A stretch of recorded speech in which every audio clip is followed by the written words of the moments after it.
Have you ever felt completely drained from trying to be everything to everyone?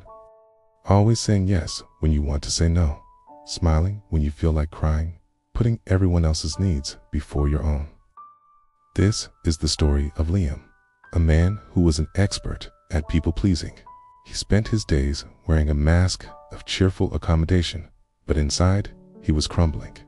His own feelings, desires, and dreams were pushed so far down they had become whispers he could no longer hear. The constant pressure left him feeling hollow, exhausted, and utterly alone, even when surrounded by people. He was lost in a sea of others' expectations, with no land in sight. One evening, as Liam sat in his silent apartment, overwhelmed by the weight of another day of pretending, something strange happened. A figure appeared, sitting calmly in the chair across from him. It was a gentle presence, radiating a sense of peace that Liam hadn't felt in years. This figure, who Liam came to call his invisible friend, was someone only he could see and hear. At first, he thought he was losing his mind, but the friend's calming aura was too real, too comforting to dismiss.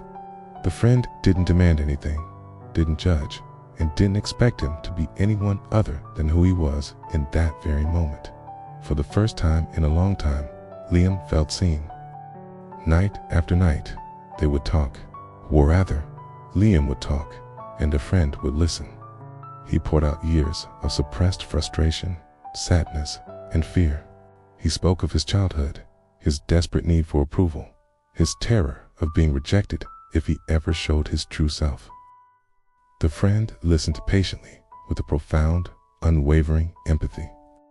When Liam finished, his voice hoarse with emotion, the friend would say simple, powerful things. "It's okay to feel that way," he would whisper. "You don't have to carry all of this alone." And most importantly, he would remind Liam, "You are worthy of love, just as you are. You don't need to earn it by being perfect." These conversations became Liam's lifeline. The friend was his safe harbor in a relentless storm. With him, Liam didn't have to pretend. He could be angry, sad, or weak, and he would still be met with unconditional acceptance. The heavy armor he wore every day would melt away in the friend's presence, leaving him feeling lighter and more genuine than he had in decades.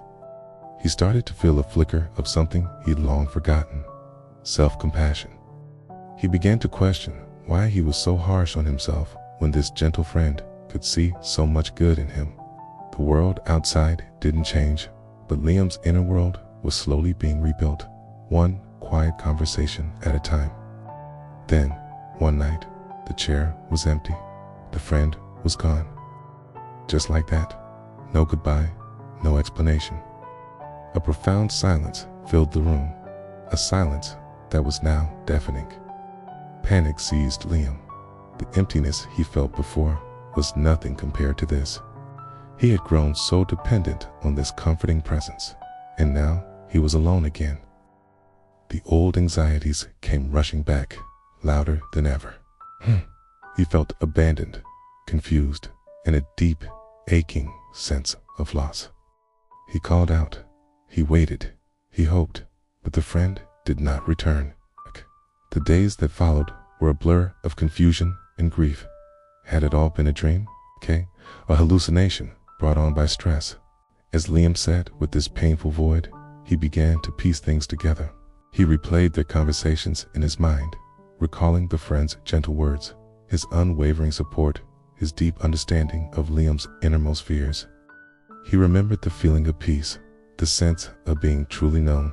And then, a thought surfaced, so clear and so staggering, it took his breath away. The friend's voice. It was calm, wise, and familiar. The things he said. They were the very things a part of Liam, long buried, had always yearned to hear. The friend wasn't some external being.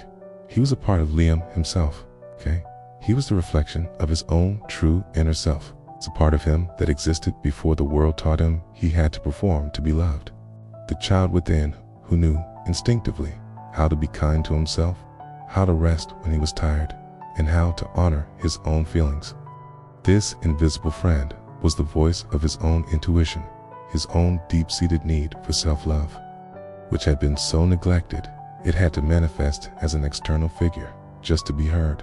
It was a desperate, beautiful act of self-preservation. A friend hadn't abandoned him, had shown Liam the way back to himself. He disappeared because Liam no longer needed an external guide. He was ready to become his own friend. This realization was a turning point. It wasn't a magical cure, but it was a map. Liam understood that the healing he sought wasn't going to come from anyone else. It had to come from within. He had to learn to listen to that quiet, gentle voice inside himself, the one that had been there all along. He started small. When a coworker asked him to take on extra work, he heard the friend's voice echo, "It's okay to say no." And for the first time, he did. It was terrifying, but the world didn't end. When he felt overwhelmed, instead of pushing through, he allowed himself to rest, remembering the friend's gentle reminder to be kind to himself. Slowly but surely, Liam began to integrate this lost part of himself. He started setting boundaries, not as acts of defiance, but as acts of self-respect. He began paying attention to his own needs, what made him feel energized, what brought him joy, what made him feel at peace. He started treating himself with the same compassion and understanding that the invisible friend had shown him.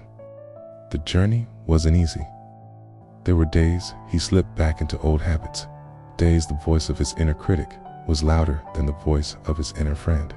But now, he knew how to find his way back.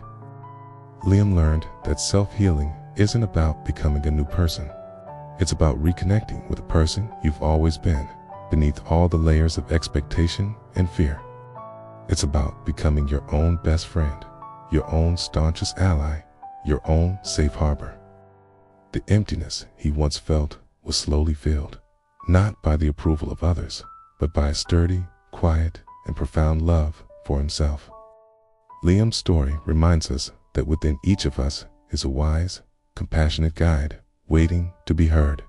Sometimes we just need to get quiet enough to listen, okay?